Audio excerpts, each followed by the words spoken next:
Everyone, today we will be doing determination of equilibrium level. So, an economy is in equilibrium when aggregate demand for goods and services is equal to the aggregate supply during a period of time. That is, equilibrium is achieved when aggregate demand becomes equal to aggregate supply. Before doing this analysis, there are certain assumptions which we need to keep in mind. That is, we will be considering only a two-sector model which consists of households and firms. And there is no government and foreign sector. We will be taking AD is equals to C plus I. That is, consumption by households and investment by firms.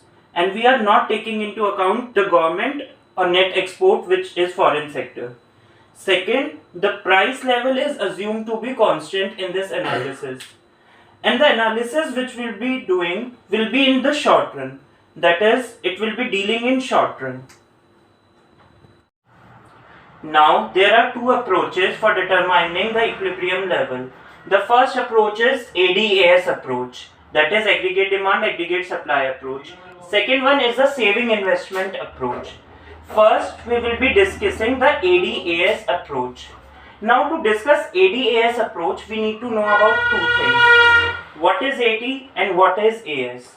So, AD consists of two components, which is consumption expenditure and investment expenditure.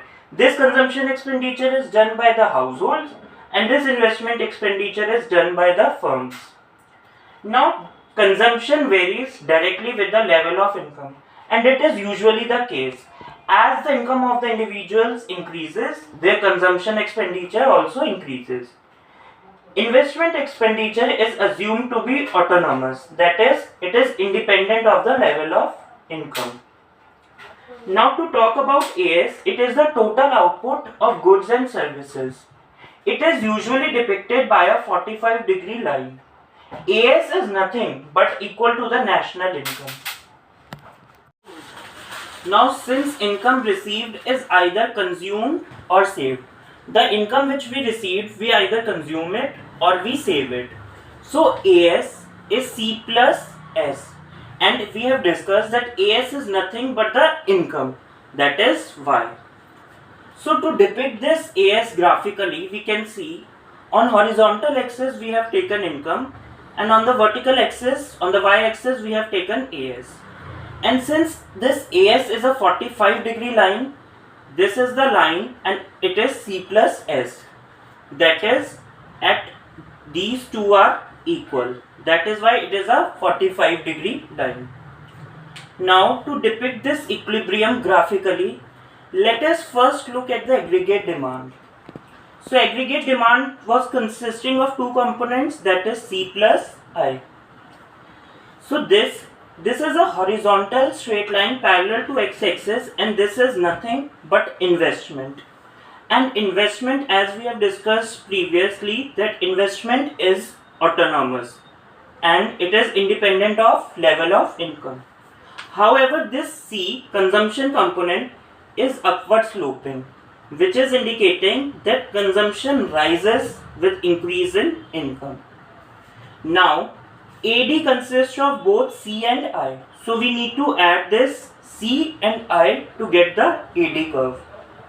Now, when we add I, that is a constant amount to consumption, we will get AD curve. And this AD curve is nothing but a shifted level of the consumption curve. That is, consumption curve has shifted by a constant amount, which is investment, and this is the AD, which is C plus I.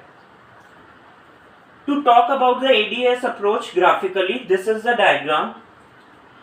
Again, this is income on the x-axis and ADS on the vertical axis.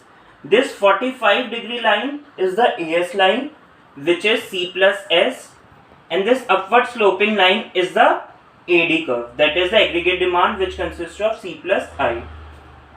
Now, the point where these two lines intersect is the point of equilibrium, and corresponding to that point is the equilibrium level of income, which is Y star. Now why this is the only equilibrium level and not any other level of income? Let us see. Suppose this income Y1. At this income level Y1, this is the aggregate supply and this is the aggregate demand. So we can clearly see there is a divergence between aggregate demand and aggregate supply.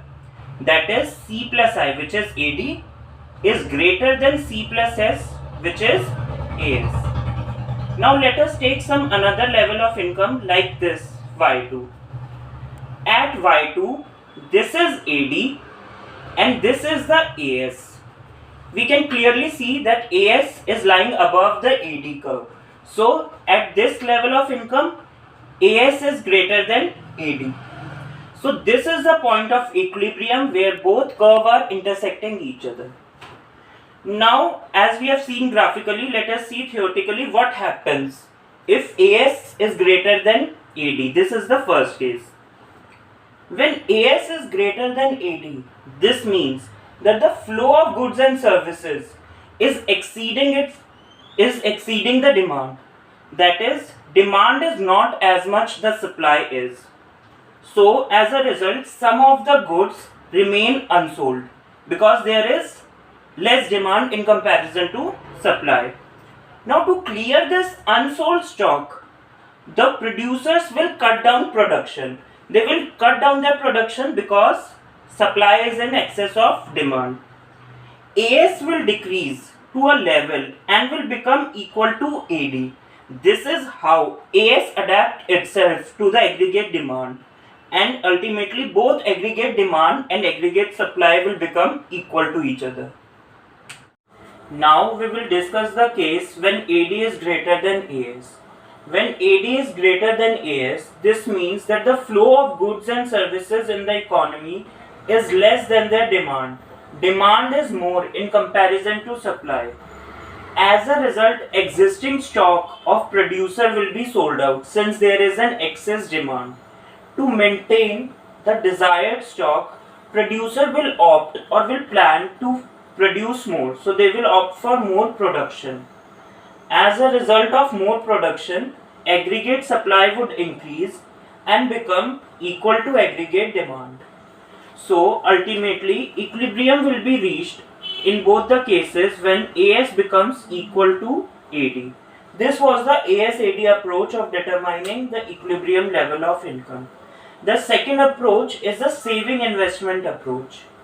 As we have seen, AD is equals to AS, AD is C plus I and AS is C plus S. So from here we get I is equals to S. According to this approach, equilibrium is determined where planned saving is equals to planned investment. Now since it is the saving investment approach, we will see how is the saving graph formed and how is the investment graph. So for saving graphs, on horizontal, on x-axis we have taken income, on y-axis we have taken saving. So it is an upward sloping graph. As we can see, at zero level of income there is negative saving. So up to this point, this is the zone of dis-saving. At this point, saving becomes zero, and after a certain level of income we actually start saving. So here is the saving positive and this is the zone of dis-saving where we actually dis-save. Now to talk about investment, on x-axis we are taking income and on y-axis we are taking investment.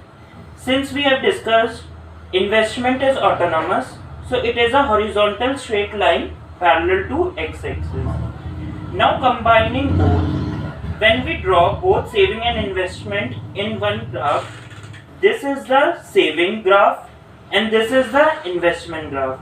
Equilibrium is achieved where both saving and investment intersect. This is the point of equilibrium, and corresponding to this y star is the equilibrium level of income.